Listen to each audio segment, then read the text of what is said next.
বন্ধুর লাশ নিয়ে অ্যাম্বুলেন্সে করে তার গ্রামের বাড়ি যাচ্ছি। সময় কাটানোর জন্য ফোনটা বের করলাম। ঠিক সেই মুহূর্তেই মোবাইলে একটা মেসেজ আসে।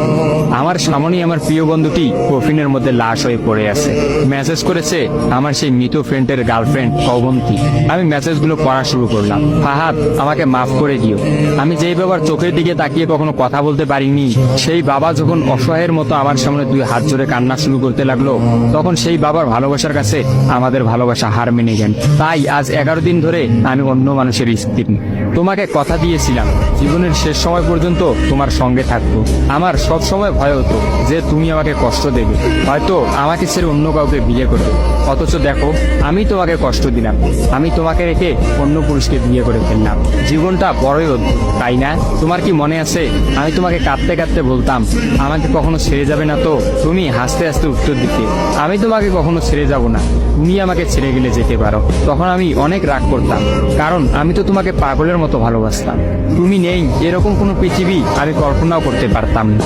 অথচ দেখো, আজ অন্য কেউ হচ্ছে আমার সামনে। রোজ তার সাথেই আমাকে ঘুমাতে হয়, ঘুম থেকে উঠে তার মুখটাই আমাকে দেখতে। মানুষের জীবন এমন কেন যে যাকে চায় যদি তাকে পায়? প্রকৃতি তাতে কি এমন আসে যায়? কেনই বা প্রকৃতি তাদেরকে কাঁদায়? হুট করেই সবকিছু হয়ে গেছিল, তাই আমি ইচ্ছে করেই তোমার সাথে যোগাযোগ বন্ধ করতেই আমার নাম্বারটা বন্ধ করলাম। বিয়ের দিন ভাইয়ের ফোন হাতে নিয়ে আমার ফেসবুক আইডিটাও ডিলিট করে দিলাম। তুমি অনেক কষ্ট পেয়েছো আমি জানি, যার সঙ্গে সারা জীবন কাটাবো ভেবেছিলাম তাকেই শেষমেশ কষ্ট দিলাম। আমার পরিবারের সবাই খুশি, আমার স্বামীটা অনেক ভালো, এখন পর্যন্ত যা ব্যবহার করেছে আমার ভালোই লেগেছে। তবে ভবিষ্যতে কি হবে জানি না। তোমার কি আমার সেই প্রথম দেখা হওয়ার কথা মনে আছে? তবে সেটাই যে প্রথম দেখার, সেটাই যে শেষ দেখা হবে, এটা কখনোই ভাবতে পারি। আসলে মানুষের চিন্তার বাইরে যে কত কিছুই ঘটে, তাই না? সেদিন আমি তোমার সাথে 3 ঘন্টা ছিলাম, কিন্তু সেই 3 ঘন্টায় কেউ কাউকে স্পর্শও করিনি। কিন্তু তুমি যখন আমাকে তোমার রিক্সায় তুলে নিতে তোমার হাতটা বাড়িয়ে দিলে, তখন আমি তোমার হাতটা প্রথম স্পর্শ করেছিলাম। বিশ্বাস করো, সেদিন আমার কিছুতেই তোমার হাতটা ছাড়তে ইচ্ছা করছিল না। তোমার ঘরে আমার জন্য কিনে রাখা শাড়িগুলো নিশ্চয়ই এখনো আছে। আচ্ছা, আমি তো এখন আর তোমার নই, ওই শাড়িগুলোকে আমি পাবো? তোমার তো যখনই কোনো শাড়ি পছন্দ হতো তুমি কিনে রেখে দিতে, আমি বলতাম বিয়ের পর সবগুলো একসঙ্গে নেব। দেখো, আজ আমি বিবাহিত, কিন্তু আমার স্বামী তুমি নও। আমি এমনটা কখনোই চাইনি। নিজের পছন্দের একটা মেয়েকে বিয়ে করে নিও, তারপরে শাড়িগুলো তাকে দিয়ে দিই। মেয়েরা শাড়ি কতটা পছন্দ করে তা কি তুমি জানো? যদি না জেনে থাকো তাহলে বিয়ের পর তোমার বউকে দিয়ে উপলব্ধি করে নিও। তোমার সাথে আমার অনলাইনে পরিচয়, তাই চিন্তা করেছি কোনোদিনও বেঁচে থাকতে আর অনলাইনে যাব না। আমার নাম্বারটাও বন্ধ করে দিয়েছি। আজকের পর থেকে আমাদের আর কোনোদিন কথা হবে না। তোমার কাছে একটা অনুরোধ, যদি চলার পথে আমাদের কোনোদিন দেখা হয়ে যায় তাহলে প্লিজ তুমি অচেনা হয়ে চলে দিও। নিজের যত্ন নিও আর জীবনটা গুছিয়ে নিও। জীবন তো একটাই, ভালো থেকো। কিন্তু আমি ভালো নেই। ইতি, তোমার ওই অবন্তী। সবগুলো মেসেজ একত্রে পড়লাম। আমার সামনে চিরনিদ্রায় শুয়ে আছে ফাহাদ। অবন্তী পরপর 5 দিন অনলাইনে আসেনি এবং ফাহাদের সাথে কোনো যোগাযোগ করেনি। তখন এক রাতে অফিস থেকে ফিরে ফাহাদ রাগ করে তার ফোনটা আসার গিয়ে কিনে ফেলে। ভাঙা মোবাইল আর ঠিক করা হলো না। ফাহাদ তার সিমটা আমার ফোনে ইনস্টল করে। জরুরি কোনো কল এলেই একমাত্র ফাহাদকে দিতাম।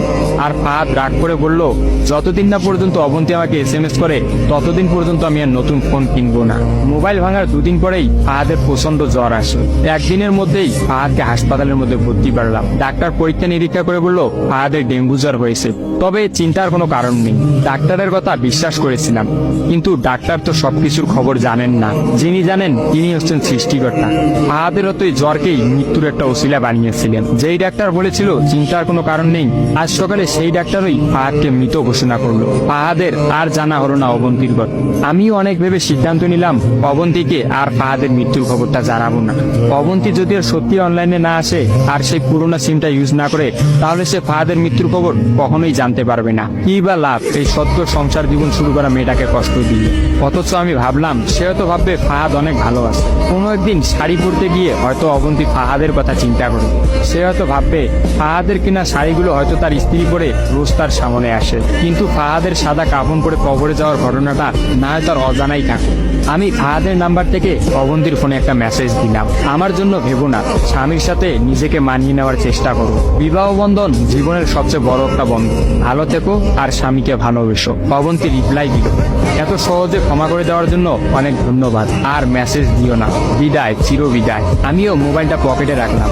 অ্যাম্বুলেন্স ততক্ষণে ফাহাদের বাড়ির সামনে পৌঁছে গেছে। কফিনে রাখা ফাহাদের মৃতদেহটা নেওয়ার জন্য সবাই দাঁড়িয়ে আছে। আমি ফাহাদের কফিনটা স্পর্শ করে বিড়বিড় করে বললাম, তোর সঙ্গে আর কোনোদিন একই গাড়িতে চড়ে ভ্রমণ করা হবে না। আজ তোর আর আমার একসঙ্গে ভ্রমণের শেষ দিন। বিদায় বন্ধু, চির বিদায়।